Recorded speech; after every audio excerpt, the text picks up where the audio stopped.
सुना था नागपुर के बारे में। आज नहीं लग रहा कि नागपुर के लोग बैठे हैं यहाँ पर। नमो बुद्धाया, नमो बुद्धाय, जय भीम। जय भीम। ये हुआ नागपुरिया।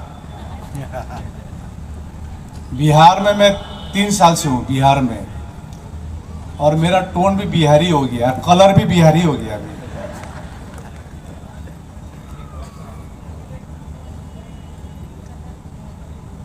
वहाँ बिहार में वाह लगाता ज़्यादा, जैसे मान लीजिए सुरेश वाह, पेन हुआ, मोबाइल हुआ, अभी वहाँ हो गया लामा हुआ। ये लामा हुआ कौन है?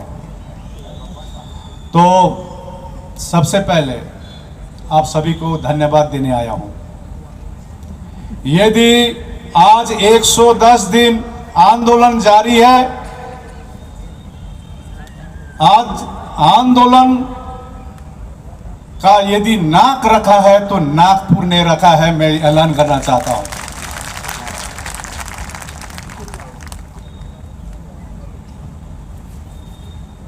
नागपुर, जैसे भंते कह रहा था, ऊर्जा भूमि। मैं ऊर्जा भूमि के साथ में मैं कहना चाहता हूं, पूरे भारतवर्ष के धम्म भूमि है नागपुर, जहां पर डॉक्टर भीमराव अंबेडकर ने 5 लाख को धर्म परिवर्तन कराया था। धन्य है आप इस धरती से आप लोग हैं। आज जिस क्षेत्र से मैं आता हूं, हमारे वहां पर ज्यादातर धम्म बुद्ध को मानते हैं, लेकिन जैसे जैसे मैंने अध्ययन किया, नागपुर के और समस्त महाराष्ट्र के लोग धन्य हैं, डॉक्टर भीमराव अंबेडकर आप लोग ने दिया। डॉक्टर भीमराव अंबेडकर, अब यहां तो ऐसा प्रॉब्लम है, वहां वाह लगाता है, यहां ये लगाओ। मेरा कहना यह है, यदि श्रद्धा करना है तो दिल से करो, मुंह से नहीं, दिल से करो। और मैं कहता हूं, डॉक्टर भीमराव अंबेडकर मेरे मरते दम तक रहेगा। उनके जो श्रद्धा है, नाम में क्या रखा है, उनके काम में रखा है। आज विश्व डॉक्टर भीमराव अंबेडकर, बाबा साहब अंबेडकर को ये याद है तो नाम नहीं, उनका काम याद करता है लोग। ये इंडिया हो या अमेरिका हो, नॉर्थ कोरिया, जिस देश को हम मानते हैं एक ऐसा देश, वहां भी डॉक्टर भीमराव अंबेडकर को मानते हैं, नॉर्थ कोरिया भी। तो मैं कहता हूं, जो भी काम करे दिल से करे। हमने देखा, हम लोग एक छोटे से जगह से आते हैं, एक संगठन है ऑल इंडिया बुद्धिस्ट फोरम। पहले इस संगठन का नाम था ऑल बंगाल बुद्धिस्ट कमेटी था, बंगाल में सीमित था, क्योंकि 2015 में मेरे को कलकत्ता बुलाया था। मैं एक मानेपा संघ का नेशनल जनरल सेक्रेटरी था। मेरे उम्र तब 40 साल का था, 40 इयर्स। तो जब कलकत्ता में गए, महाबोधि सोसाइटी में मीटिंग था कलकत्ता में, कॉलेज स्ट्रीट में। वो मीटिंग मैंने देखा, बुद्ध पूर्णिमा के दिन छुट्टी नहीं है बंगाल में। बंगाल में बुद्ध पूर्णिमा के दिन सरकारी छुट्टी नहीं है। अचंभित रह गए। इतने संगठन आए थे, जितने भी हमारे वहां बंगाल में संगठन है, बरुआ हो, तामांग हो, गुरुंग, भूटिया, टिबेटन, सभी संगठन आए थे। हम अचंभित रह गए। 70 साल हो गया है, 72 साल, 2015 की बात कर रहा हूं। जिस देश में प्रधानमंत्री विदेश जाकर कहते हैं कि हमने बुद्ध दिया है, युद्ध नहीं, जिस प्रदेश में मुख्यमंत्री का नाम बुद्धदेव भट्टाचार्य जी है, बुद्ध के नाम से है, उसी प्रदेश में छुट्टी ना होना सरकारी। तो हमने देखा पहले भी बहुत संगठन अपने अपने स्तर पर कोशिश किए थे, ज्ञापन दिए थे। तो शाम को हमने इमीडिएटली सभी को बोले कि चलिए भाई हम लोग एक साथ करते हैं, तो एक कमेटी बनाते हैं। तो वो कमेटी का नाम है all Bengal Buddhist development committee. और सभी संगठनों को एक साथ लाकर हम लोग ने ऐलान किया, जिस प्रकार से आपको मालूम है 26 नवंबर 2023 में हम लोग ने शांति रैली किया था महाबोधि मुक्ति के लिए। अभी अभी 17 सितंबर 2024 में भी शांति रैली पटना में किया था। उसी प्रकार से एक सिलीगुड़ी एक जगह है, वो एक कॉरिडोर है जो नॉर्थ ईस्ट को जोड़ती है। सिलीगुड़ी से आपका नेपाल 20 किलोमीटर में, 20 किलोमीटर में नेपाल है। बांग्लादेश 10-15 किलोमीटर में है, भूटान पास में है, और China aerial distance only 100 kilometre में है। तो वहां हम लोग ने शांति रैली किया, 430 मेमोरेंडम कलेक्शन किए, मुख्यमंत्री को दिए। इतनी भीड़ हुई थी रैली में, शांति रैली में। हम लोग ने ऐलान किया कि ये रैली में आप आइए, आह्वान किया। लगभग 70 मीटिंग एक महीने में करके काफी सफल हुआ, और 430 मेमोरेंडम हम लोग ने जमा किए एक साथ मिलकर। अंततः मुख्यमंत्री ममता बनर्जी ने अगले दिन ही 14 फरवरी 2017 को उन्होंने छुट्टी का घोषणा किया। वही मुख्यमंत्री कहते थे 26 छुट्टी हो चुका है और छुट्टी नहीं होगा, लेकिन वही मुख्यमंत्री ने घोषणा किया 14 फरवरी को 2017 में। उसके बाद हमारी होड़बाजी शुरू हो गई। होड़बाजी जानते हैं कैसा होता है? मैंने किया, मैंने किया, मैंने किया, पेपर में पूरा लिखने लगा सभी संगठन, हमने किया, हमने किया। तो कुछ रिपोर्टर मेरे को पूछता था, आकाश जी इतना साल में नहीं हुआ, ये अभी कैसा हो गया? तो हमने एक ही जवाब दिया था, जो सक्सेस हुए हैं बंगाल में, ये हमारी एकता ने किया, एकता ने, आकाश रामा ने नहीं, एकता ने किया। इसी एकता से ही हम लोग जीते। जब एक कमेटी बनाई थी सभी संगठनों को लेकर, तब एक फैसला किया था हम लोगों ने, बैंक अकाउंट नहीं खोलना। और कालिम्पोंग में हमने अगला मीटिंग किया, क्योंकि काफी दिनों से हम लोग ये अध्ययन कर रहे थे महाबोधि महाविहार मुक्ति आंदोलन के बारे में, काफी हम लोग रिसर्च कर रहे थे। और कालिम्पोंग में टाउन हॉल में हम लोग ने ये ऑल इंडिया बुद्धिस्ट फोरम का गठन किया। मैं ये क्यों कह रहा हूं, इसका कारण है, पृष्ठभूमि जानना बहुत जरूरी होता है। किसी को लगता है अभी 12 फरवरी से आंदोलन शुरू हुआ है, तो ऑल इंडिया बुद्धिस्ट फोरम बनाकर और इस मुद्दे को लेकर हम लोग ने काफी एनालाइज की। और बोध गया में 22 अप्रैल 2023 में हम लोग ने फर्स्ट मीटिंग की। वैसे तो होमवर्क काफी किए थे पहले, सभी को निमंत्रण करने की कोशिश की गई। हमको मालूम चला बुद्धिस्ट सोसाइटी ऑफ इंडिया है, चंद्रबोधि पाटिल जी है इनकी ट्रस्टी चेयरमैन, मालूम चला भीमराव यशवंत अंबेडकर जी है, राजरत्न अंबेडकर जी है, समता सैनिक दल है, राष्ट्रीय बौद्ध महासभा है। इस प्रकार से देश भर के जितने भी संगठन हैं, हमारे नॉर्थ ईस्ट में भी कुछ संगठन हैं जो अच्छे काम कर रहे हैं धम्म प्रति, नागपुर में भी कर रहे हैं, सभी से संपर्क करने की कोशिश की गई। हम लोग ने 22 अप्रैल 2023 में फर्स्ट मीटिंग की। सिर्फ 35 लोग आए और हम जनाने चाहते थे कि हम जिस जगह से आते हैं, बोध गया जो हमारी सबसे पवित्र जगह है, हम लोग विशेष करके विंटर्स में आते हैं। जैसे यहाँ से समर में जाते हैं बोध गया, हमारे वहाँ से विंटर में आते हैं क्योंकि ठंडी रहती है, मौसम भी अच्छा रहता है। तो लेकिन हम लोग ने मीटिंग अप्रैल में की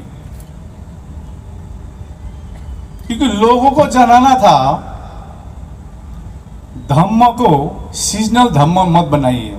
होता ना सीजन धर्म, विंटर में जाएंगे फिर उसके बाद 9 महीना गायब, 3 महीना रहेंगे बोध गया में, 9 महीना गायब, नहीं जाएंगे। तो 9 महीना यदि नहीं जाएंगे तो अन्य धर्म अतिक्रमण करेगा कि नहीं करेगा? आप जो बोल रहे हैं फलना कोई तथागत बुद्ध के नाम पर 5 पांडव बोल रहा है, शिवलिंग बोल रहा है, वो तो करेगा ही। आप जाते नहीं है, खाली 3 महीने गए। महाबोधि महाविहार बौद्धों के लिए सबसे पवित्र जगह है।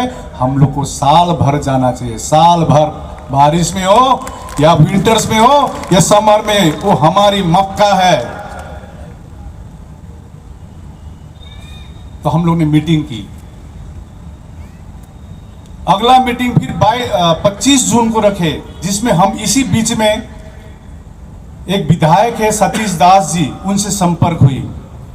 हमारे एक कार्यकर्ता है राजेश बौद्ध, उनकी साला है।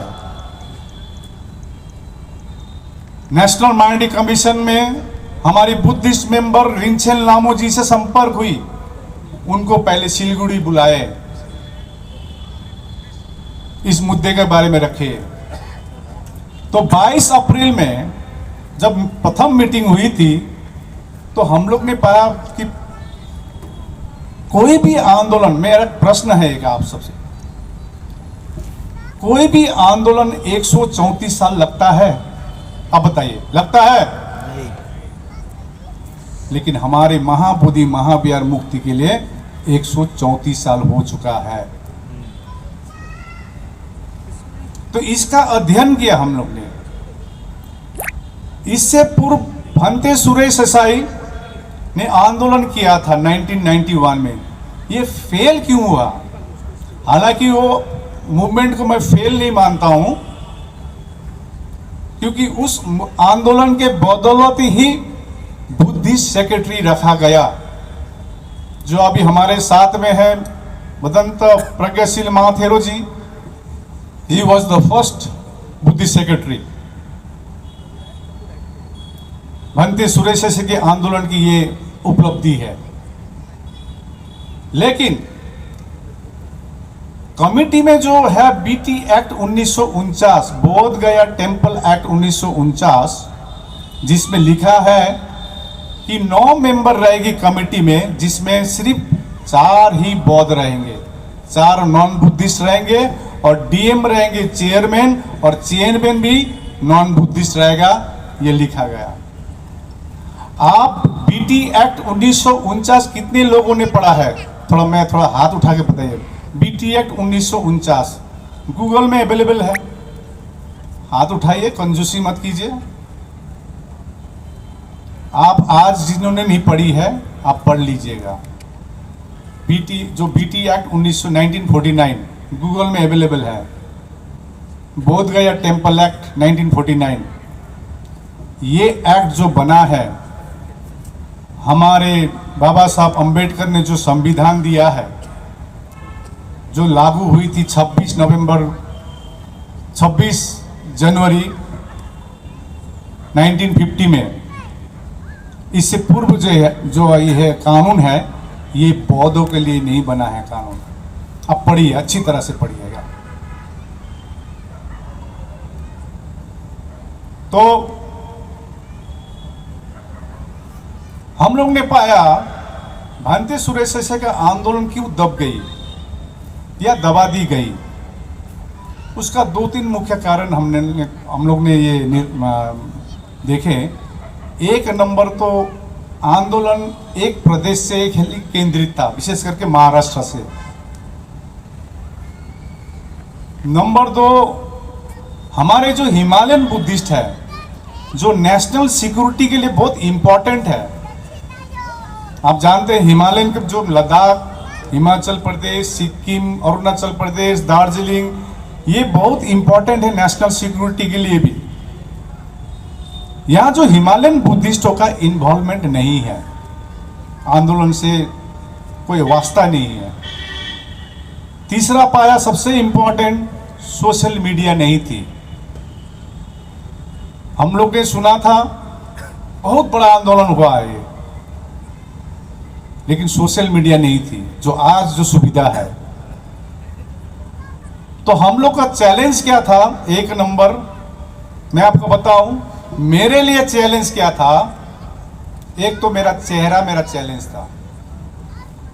अभी भी लगता है महाराष्ट्र में कितने लोग हमको जापानीज बोलता होगा। पिछली बार आया था तो एक ने पूछा चाइनीज चाइनीज बोल रहा था मेरे को। सबसे बड़ा चैलेंज ये था। और ये लामा हिंदी कैसे बोलता है, वो भी सोचता है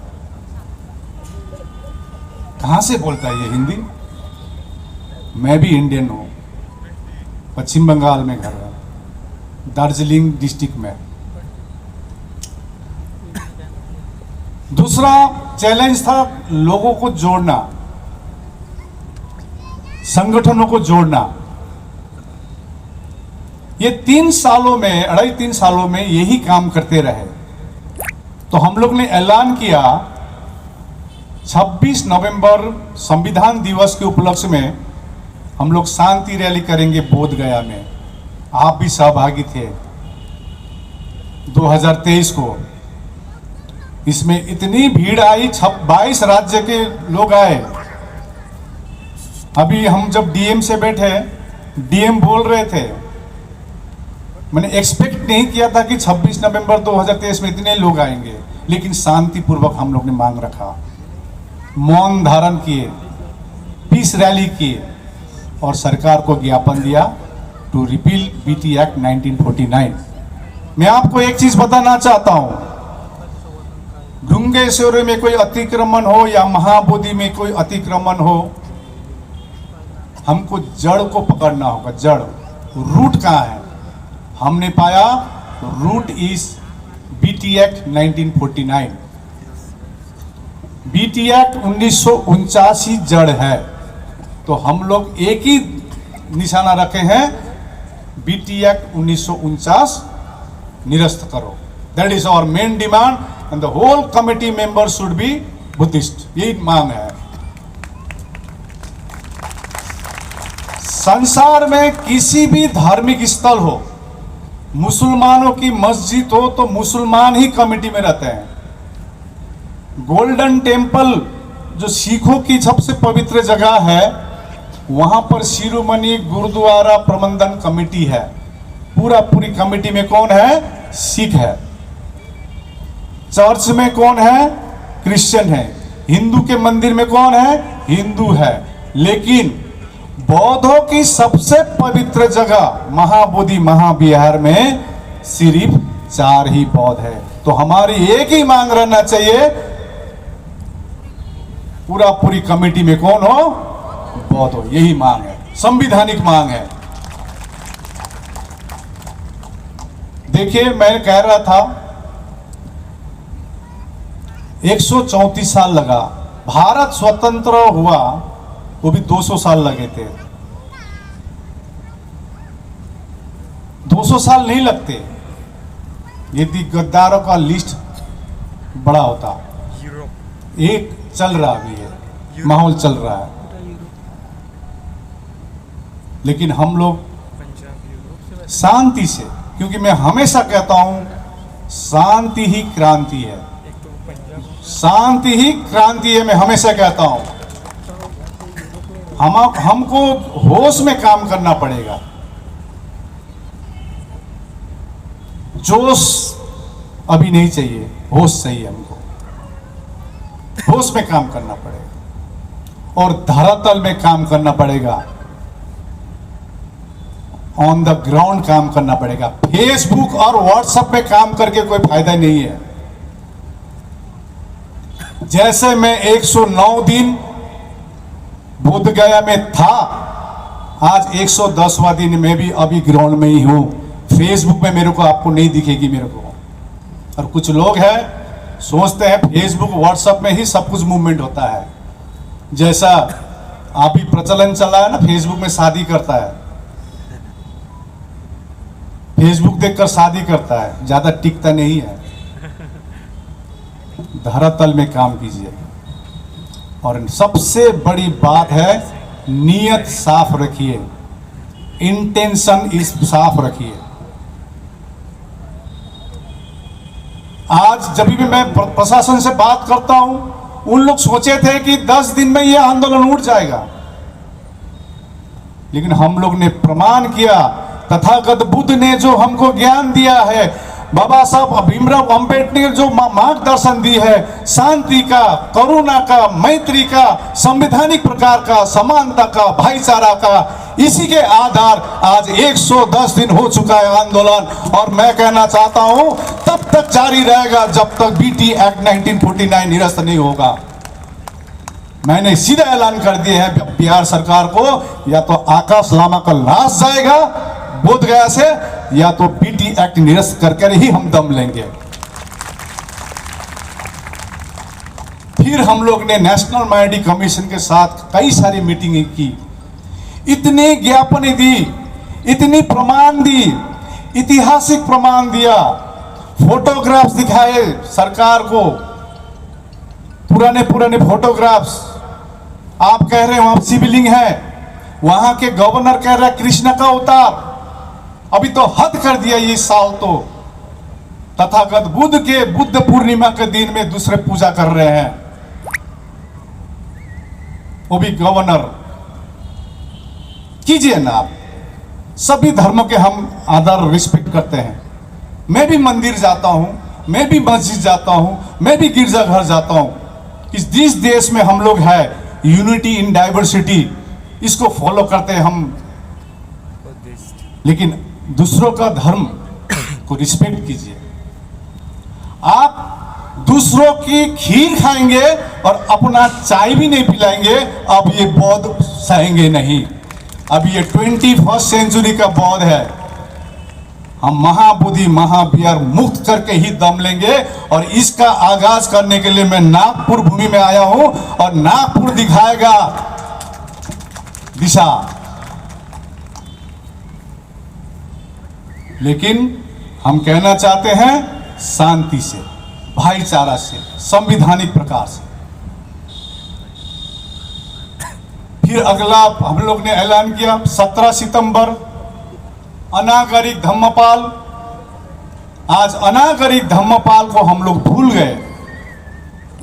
आज अनागरिक धम्मपाल नहीं होते, श्रीलंका से नहीं आते। आज जो महाबोधि महावीर हमको दिखाई दे रही है, ये हमारे हाथों में नहीं रहते। अनागरिक धम्मपाल की जन्मदिन 17 सितंबर, पेरियर रामास्वामी के जन्मदिन 17 सितंबर। हम लोग ने पटना में गांधी मैदान में हम लोग ने सभा करके रैली करने का आह्वान किया। मैं कह रहा हूं 26 नवंबर 2023 में प्रथम शांति रैली की, उसको विफल करने के लिए एक व्यक्ति का नाम मैं नहीं लेता हूं, उन्होंने 22 अक्टूबर में बोधगया में एक सभा की बीटी एक्ट को लेकर। आप ही के नागपुर के हैं, उन्होंने बीटी एक्ट को जलाया। कई लोगों को कंफ्यूज कर दिया कि 26 नवंबर 2023 में इस रैली होगा या नहीं होगा।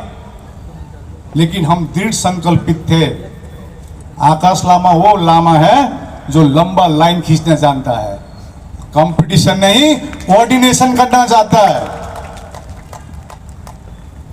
उस 26 नवंबर को फेल करने का कोशिश किया था।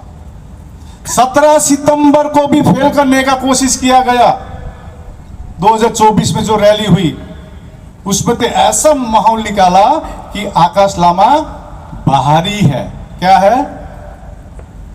बाहर का, बिहार का नहीं है, बाहर का है। हम लोग ने किए।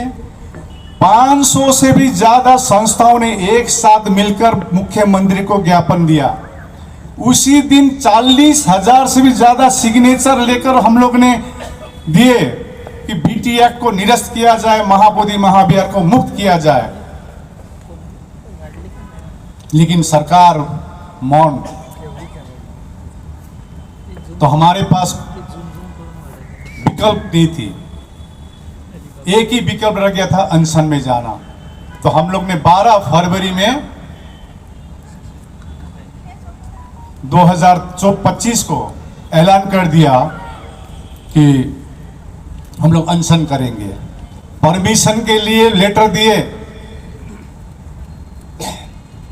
गया के डीएम को, प्रशासन को। लेकिन 11 तारीख को क्या हुआ, 11 फरवरी को उन्होंने परमिशन नहीं दी। हमको इतने हल्के में लेते हैं, इतने हल्के में लेते हैं हम बौद्धों को कि 11 तारीख को रात के 12 बजे मेरे होटल में आके कहता आप कल अनशन नहीं कर पाएंगे, आपका परमिशन नहीं है। तो मैंने उस ऑफिसर को कहा आप दिन को भी बोल सकते थे, रात के 12 बजे बोल रहे हैं। तो उनको हमने समझाया क्यों कर रहे हैं, ये हम लोग अनशन क्यों कर रहे हैं, ये जानकारी दी। दैट ऑफिसर गेट कन्विंस्ड हुआ, रात के 12 बजे कन्विंस हुआ। तो हमने कहा आपका जो सीनियर ऑफिसर से हम बात करना चाहते हैं। तो उन्होंने सुबह 9 बजे का समय दिया, 12 तारीख को, 12 फरवरी को। और हम लोग लगभग 50-60 लोग हम लोग वहां पर गए। शायद हमारे ये टीम जो बैठे इसमें उस ग्रुप में थे। और उन्होंने कहा वीआईपी मूवमेंट है, मुख्यमंत्री आ रहा है, इसलिए आपको अनुमति नहीं है। हम लोग जो महाबोधि के सामने जो गोलंबर है, जो खाना खिलाते हैं गरीबों को, वहां बैठने के लिए हम लोग ने अनुमति मांगी थी। तो उन्होंने कहा नहीं होगा, आप 14 तारीख से कीजिए कि जब ये वीआईपी मूवमेंट चली जाएगी उसके बाद आप बैठिए। लेकिन हमने कहा कि 12 फरवरी हमारे लिए सबसे इंपॉर्टेंट दिन है, क्योंकि उस दिन माघ पूर्णिमा है। माघ पूर्णिमा के दिन तथागत बुद्ध ने घोषणा किया था कि 3 महीने बाद मेरा परिनिर्वाण होगा। इस दिन का महत्व है, हमको सांकेतिक सिंबॉलिक हमको धरने में बैठने दीजिए। उन्होंने अनुमति नहीं दी। तो बाबा साहब भीमराव अंबेडकर की मूर्ति है अंदर में, जयनारायण उद्यान में, वहां पर अनुमति मांगी और हम लोग वहां जाके बैठे पैसा देकर। डॉक्टर भीमराव अंबेडकर के मूर्ति के नीचे हम लोग 30 लोग गए, 20 रुपए करके दिए, 600 रुपए देकर हम लोग गए। फिर अगला दिन हम लोग बैठ गए। इसलिए मेरे नाम पर, प्रज्ञाशील भंते के नाम पर और के बौद्ध के नाम पर एफआईआर किया कि आपने अनुमति नहीं ली। उन लोग सोचे थे ये कुछ चंद भिक्षु है, ये तो भाग जाएगा। लेकिन मैं कहना चाहता हूं हमारे पास ऐसा ऐसा योद्धा है, मैं आपको अभी बताना चाहता हूं। आप ही के नागपुर के भिक्षु है, खड़ा हो जाइए आप, नाग धम्मा रखिता, खड़ा हो जाइए। कहाँ है? 12 दिन पानी नहीं पिया, 12 डेज खाना छोड़ दीजिए। उनकी शरीर मुख सूख गए थी। और एक भिक्षु है ललन सुशील पाल भंते जी, इसी प्रकार से 5 भिक्षु का बहुत शरीर खराब हो गया था। नाग धम्मा रखिता भंते, मैं उनको कन्विंस कर रहा था, भंते जी नारियल पानी पी लीजिए, क्योंकि आंदोलन तो आगे बढ़ना है और इसी जीवन में महाबोधि महाविहार मुक्ति देखना है हमको, मर के हम नहीं देख सकेंगे। इसीलिए आपको जीना है, आप थोड़ा पानी पीजिए। लेकिन मेरे को अभी भी मेरा कान में घुसता है। नाग धम्मा रखिता भंते ने कहा, लामा जी मैंने 90 साल का माता जी को बोल के आया हूं, जब तक महाबोधि महाबिहार मुक्त नहीं होगा मैं अन्न भी नहीं लूंगा, पानी भी नहीं पीऊंगा। यही बनते हैं। आप ही के नागपुर के हैं, धरने स्थल से आए हैं कल, 45 डिग्री है वहां पर। हमको तो कल सुबह मालूम चला कि भंते जी आ रहे हैं, क्योंकि चाहते हैं कि मैं नागपुर का हूं, मैं कुछ बात रखना चाहता हूं। इनके आंख में आंसू देखा, वो जो चंद भिक्षु बैठे थे इनके आंख में आंसू देखे हैं। हमारे एक रिपोर्टर है समता विचार मंच की, मंटू रोए, मैं भी रोया।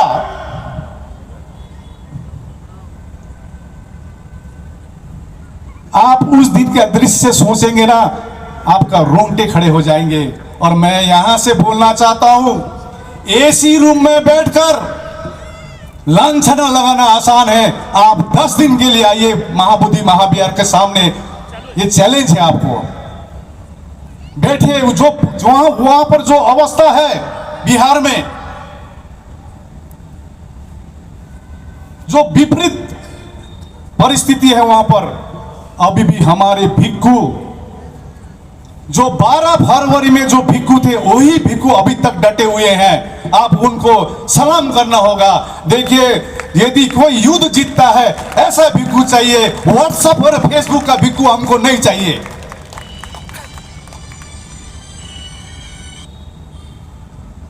जो समर्पित हो, कॉज के लिए समर्पित हो, 1 घंटे के लिए भाषण करने वाला नहीं चाहिए। यहां पर महत्वाकांक्षी भिक्षु नहीं चाहिए। कुछ महत्वाकांक्षी भिक्षु, जब हम लोग ने आंदोलन शुरू किया, कह रहे थे आकाश लामा बाहरी है, अभी तो हमको चोर बोलता है। क्या बोलता है?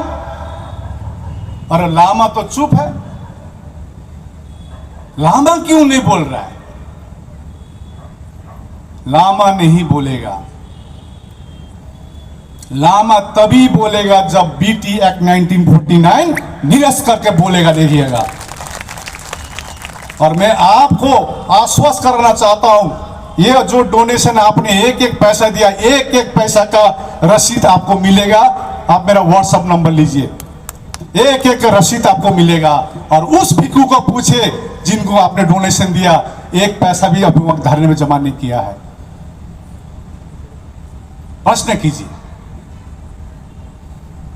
हमारे पास इतना हिम्मत है कि मैं बोध गया में बैठा हूं, और इतना हिम्मत है कि मैं नागपुर में आकर चैलेंज कर रहा हूं। मैं लांछना लगाना आसान है। लामा क्यों चुप है? लामा एक ही कारण के लिए चुप है, क्योंकि हमारी धम्म हमको प्रतिक्रिया देने का अनुमति नहीं देती है। हमारी धम्म हमको शांति सिखाती है, हमारी धम्म हमको करुणा सिखाती है, हमारी धम्म हमको शांति के मार्ग में चलना सिखाती है। हमारी तथागत बुद्ध ने एक ही लाइन में कहा है, अतो दीपो भव, खुद का दीप खुद जलाइए। और मैं कहना चाहता हूं, जो भीड़ आज आए हैं ये धम्म के कारण आए हैं। जो अतो दीपो भव जो है वो लोग आए हैं यहां पर।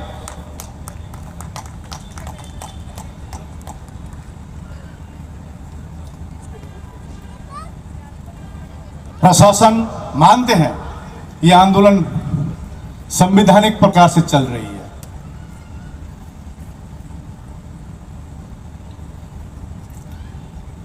और चलती रहेगी।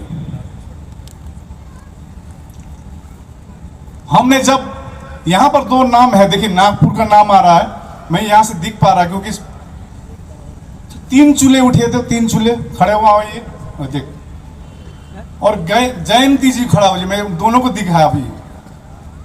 ये 3 चूल्हे मालूम है कौन है? ये जयंती कौन है मालूम है? 3 चूल्हे जी आपके ही नागपुर से है। जयंती जी आपके नागपुर से है। ये 3 चूल्हे जी वहां पर घूमने गए थे महाबोधि। महाबोधि घूमने गए थे, जब उन्होंने देखा कि हमारे कुछ भिक्षु बैठे हुए हैं यहाँ पर, वो सोचे किस कारण के लिए बैठे हैं, तो उनको कारण मालूम चला। और उस दिन से ये तीन चूल्हे जी पूरा धरना का किचन संभाल के रखा हुआ है। तीन चूल्हे जी अभी कुछ दिन के लिए आए हैं, तो मालूम है लोगों ने उनके दिमाग में भी बहुत नेगेटिव डाल दिया है कि लामा फलना है, फलाम लामा ये है।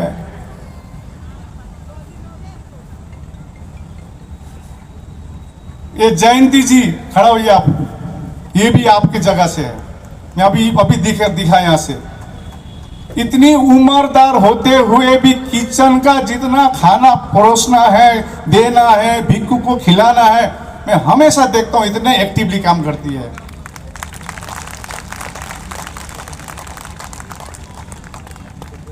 मैं आपको थोड़ा एक घटना का बात रखना चाहता हूं।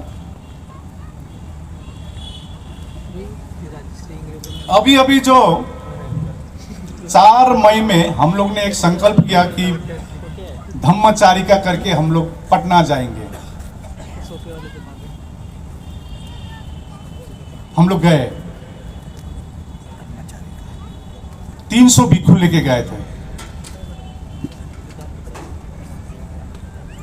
मैंने देखा वो जो 300 भिक्षु गए थे, आज तक वो भिक्षु ने कभी नहीं कहा है नमक कम हो गया या खाना अच्छा नहीं है। कुछ भिक्षु है ये लांछन लगा रहा है। हमने तो वो आंदोलन भी किया था जब हम लोग ने नमक और रोटी खाकर भी आंदोलन किए हैं। उस भिक्षु को कहना चाहता हूं, ये शिविर नहीं है, ये आंदोलन है। भूखे भी सोना पड़ सकता है।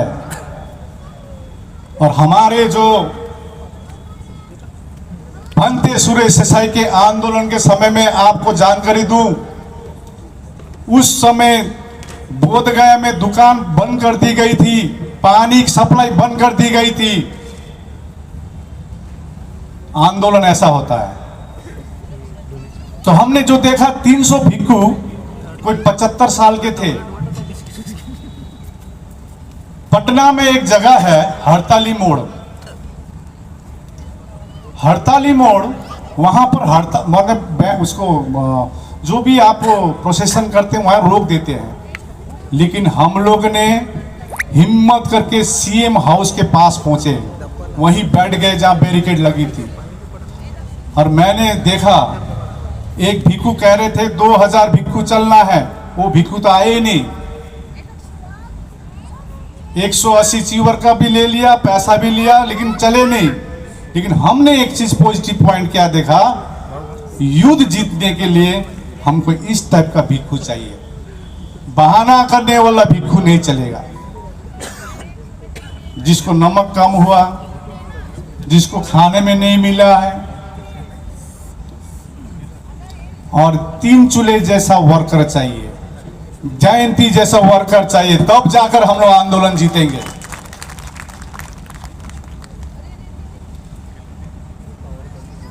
तो अभी भी आंदोलन जारी है। अभी आपने धम्म तप भंते का बात सुने।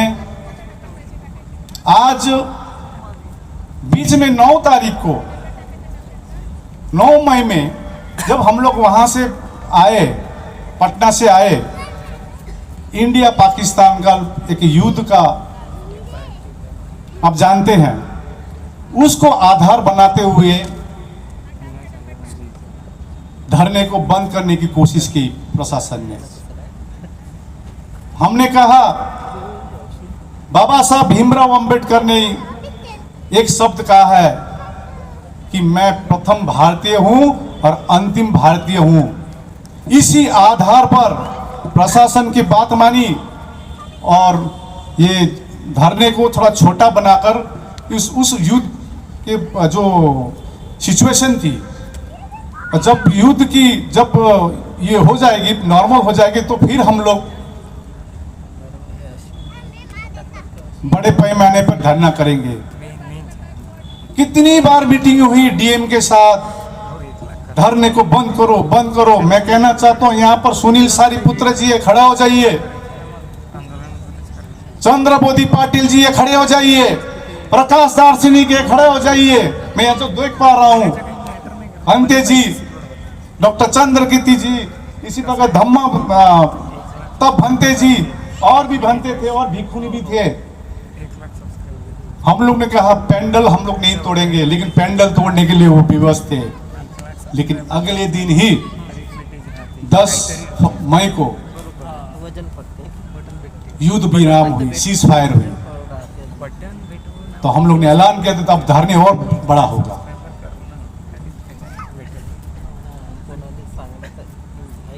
फिर ये 12 क्योंकि 12 मई की बात है, बुद्ध पूर्णिमा में ऐलान किया गया था कि आप लोग इस बार का बुद्ध पूर्णिमा में महाबोधि में बनाइए,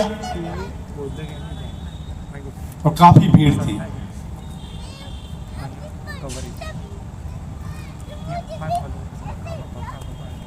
तो कुछ महत्वाकांक्षी लोग या भिक्षु आए, हमने भी उनको समय दिया, 1 महीना समय दिया, उनको हिसाब देते थे, 31 मार्च तक दिए। हमारा तो कोर कमेटी है, क्योंकि ये आंदोलन 12 फरवरी से खाली नहीं है, 3 साल लगातार है।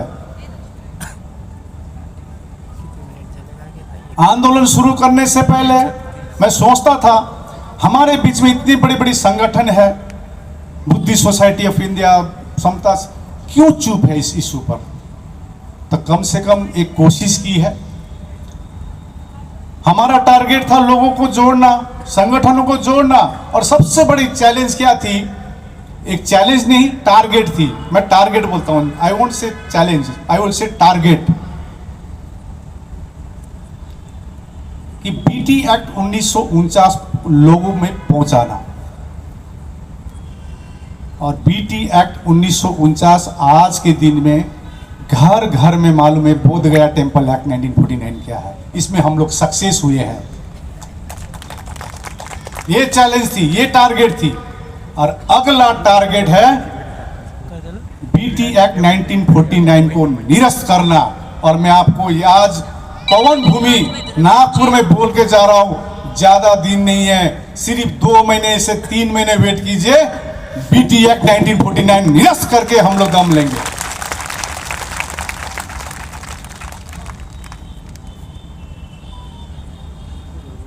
मैं एक घटना, हम लोग बहुत दुखित है।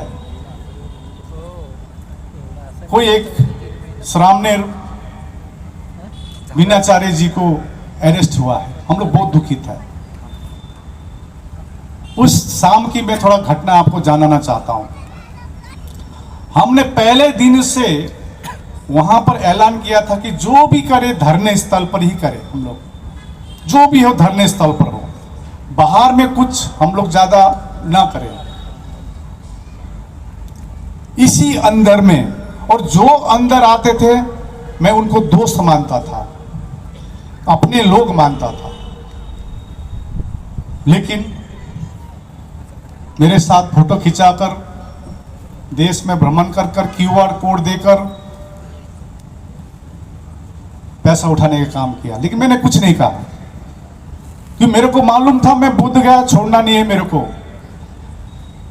बाद में जाएंगे, जैसे आज आए हैं, अब मैं देश भर घूम रहा हूं। तो शाम रात के 9 बज रहे थे, 9 से 9:30 हो रहे थे। पुलिस, पूरा पुलिस फोर्स आया। मैं शांति से, क्योंकि वहां पर कूलर है, बैठा हुआ था। और वैसे भी 11, 12, 13 को भीड़ थी। जैसे अभी हलचल 100 से कम है, लेकिन उस समय भीड़ थी। पुलिस आए, और बोध गया के जो एसएचओ है, पुलिस इंस्पेक्टर मनोज जी, वो मेरे पास आके बोले, लामा जी आपको बाहर बुला रहा है रास्ते में। कौन बुला रहा है? एसडीएम बुला रहा है और डीएसपी बुला रहा है। मेरे साथ कुछ लोग गए, सीधा सीधी हमको एसडीएम बोलता, लामा जी तमाशा बंद कीजिए आप। आपको मालूम है आपके धरने के कारण वहां पर हिंदू बुद्धिस्ट का राइट होने वाला है। वहां 250 लोग बैठे हुए जो जय श्री राम के नारे लगा रहे, लाठी लेके बैठ रहा, उन लोग आ रहे, रैली लेके आ रहे हैं। हमने बोला हमने तो कुछ ऐसा निर्देश दिया नहीं है, हमने तो कहा जो है हम लोग शांति से ही इतने दिनों से कर रहे हैं, अपना मांग रख रहे हैं। तो उन्होंने बताया ऐसा ऐसा माहौल है, बहुत धार्मिक राइट का बात है। तो हमको वो पुलिस ऑफिसर ने कहा तो बिनाचार ये क्या कर रहा है यहाँ पर। तो हमने उनको बोला उनको निकालिए बाहर वहां से, बिनाचार्य हो या जो भी भिखु हो वो हमारे हैं, उनको बचाने का कर्तव्य हमारी है। मैं गया उनके पास, एक ही चीज कहा मैं उनको, इसका साक्षी काफी जो लोग हैं वहां पर, वीडियो भी है। मैं वीडियो जारी नहीं किया क्योंकि हमको हमारी धम्म नहीं सिखाती है कि हमको अपना उत्तर देते रहे और मुद्दा भूल जाए। हमारे लिए बीटी एक्ट 1949 निरस्त करना इंपॉर्टेंट है, इसलिए हमको स्पष्टीकरण देना इंपॉर्टेंट नहीं लगता है। तो हमने बिनाचार्य जी को बोले देखिए जोश तो चाहिए, होश भी चाहिए। रामा जी वहां एफआईआर नहीं ले रहा है, ढुंगेश्वरी में ये हुआ है। कुछ कहना चाह रहे? किसका अच्छा, सबको अपना अपना फिक्र है। सुरेश पासवान माइक खोजने के लिए चढ़ गए, टेंशन मत लीजिए सुरेश पासवान जी। अच्छा, वी लव बाबा साहब चैनल कितने लोग देखते हैं, हाथ उठाइए तो। सुरेश जी देख लीजिए, नंबर ले लीजिए। सुरेश पासवान जी माइक लेने आए थे, खोजने आए थे।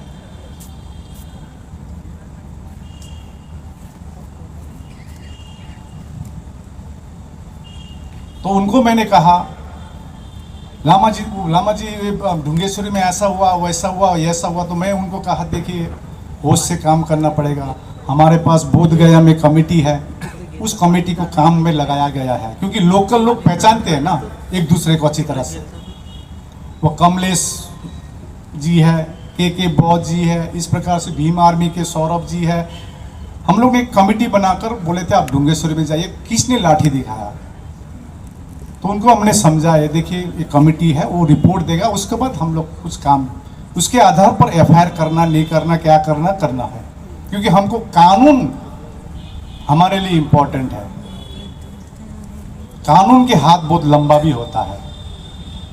तो मैं अभी ज़्यादा लंबा नहीं बोलूँगा, आगे की रणनीति क्या होगी मैं थोड़े शॉर्ट में बोलूँगा।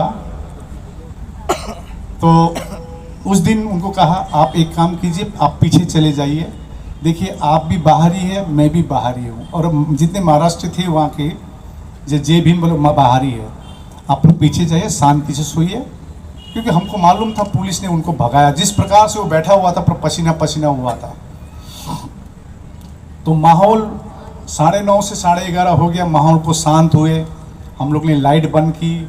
उसके बाद हमने लगभग 12:30 बजे करीब पीछे गया, मैं देखता बिनाचार्य जी नहीं था वहाँ पर। फिर जब माहौल शांत हो गया तो हम अपने अपने रूम चले गए सोने, और सुबह मालूम चले कि उनको अरेस्ट हुआ है।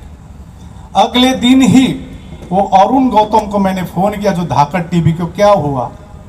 तो उन्होंने कहा रात के 2 बजे वो होटल के मालिक ने फ़ोन कर दिया पुलिस को, और पुलिस आए और कहा कि बिनाचार्य जी को कि आपको जान का खतरा है, आपको सुरक्षा देंगे। उसी के आधार पर अरेस्ट किया गया। तो हमने अपना एडवोकेट जो हमारे केस लड़ रहे हैं बोध गया में, एडवोकेट अशोक वर्धन, यदि आपको नंबर चाहिए आपको मैं दे सकता हूं, उनसे कहा कि अशोक जी जैसे भी हो उसको बेल कराइए। और वो वार्तालाप है, मैं किसी को वार्तालाप शायद अमन जी को मैं भेजा हूँ, जो आपका यहाँ का चैनल है उनको भेजा हूँ। मैं ज़्यादा बोलना नहीं चाहता हूँ।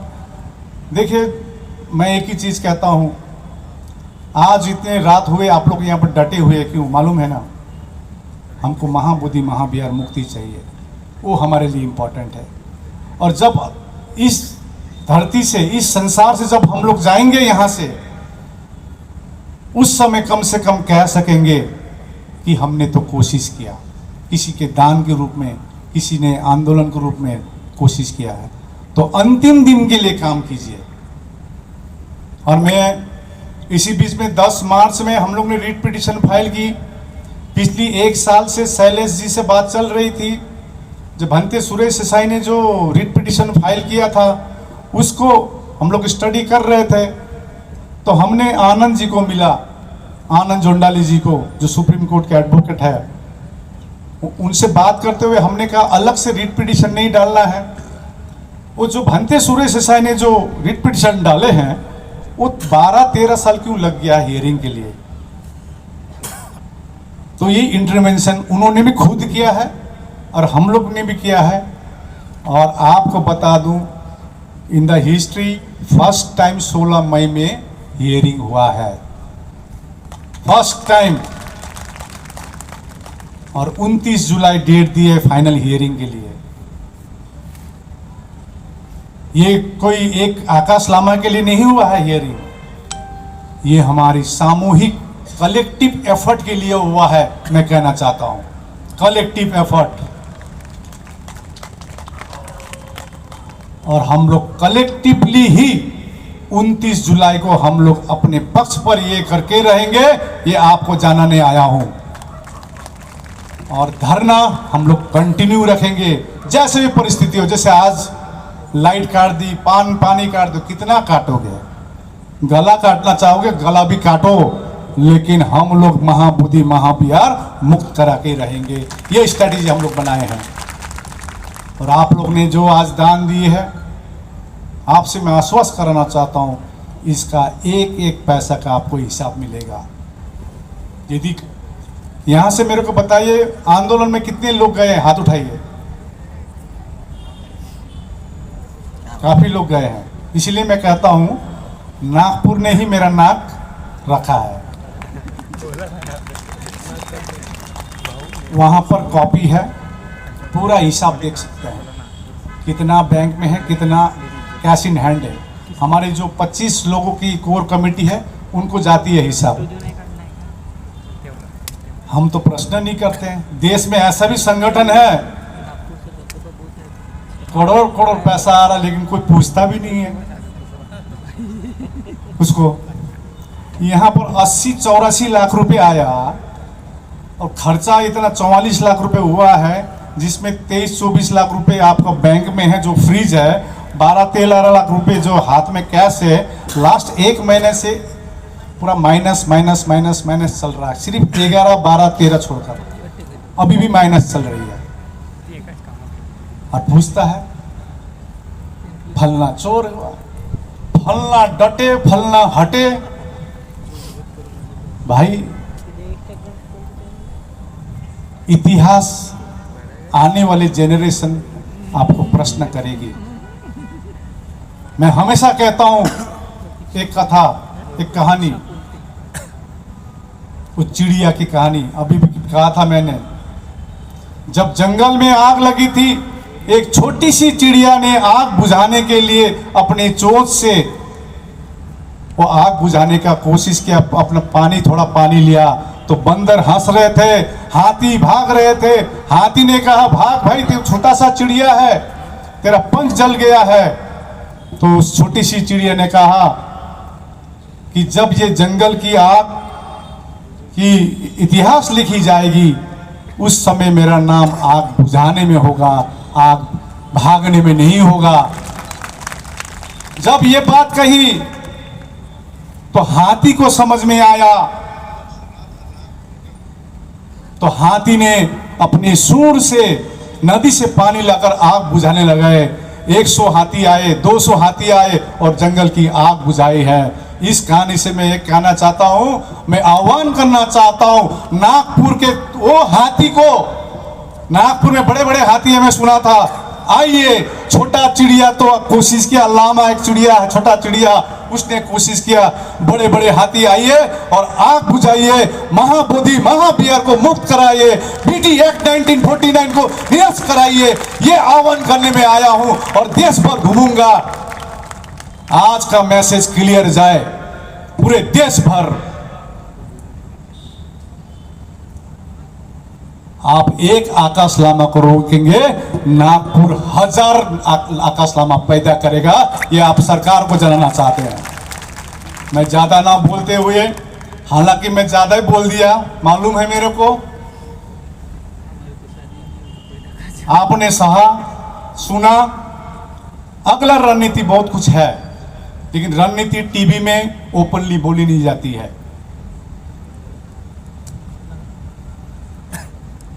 ये लामा वो लामा नहीं है। और ये जो भिक्खु बैठे हैं ना यहाँ पर, वो भिक्खु नहीं है। कोई बोलता है आकाश लामा तो बीटीएमसी मेंबर बनने के लिए। अरे एक तो ये तो उपासक है, भिक्खु संघ क्यों पीछे है? भिक्खु संघ ये जो पीछे है ना, इसका मेन कारण है बीटी एक्ट 1949 को निरस्त करना। हमारे लिए इंपॉर्टेंट है बीटी एक्ट 1949। तो बहुत बहुत शुक्रिया, बहुत बहुत धन्यवाद, आपने मेरी बात सुने। मैं आपसे आह्वान करना चाहता हूं, आज यहाँ पर जितने लोग बैठे हैं, एक एक रुपए उठाइए और महाबोधि महावीर मुक्ति के लिए आप लोग दान कीजिए। निश्चय हम लोग जीत रहेंगे। पेशेंस रहिए, पेशेंस रखिए। हम लोग जीत कर ही हम लोग दम लेंगे और पूरे भारत को बुद्धमय बनाएंगे। ये आपसे ऐलान करना चाहते हैं। धन्यवाद। भवतु सर्वमंगलम।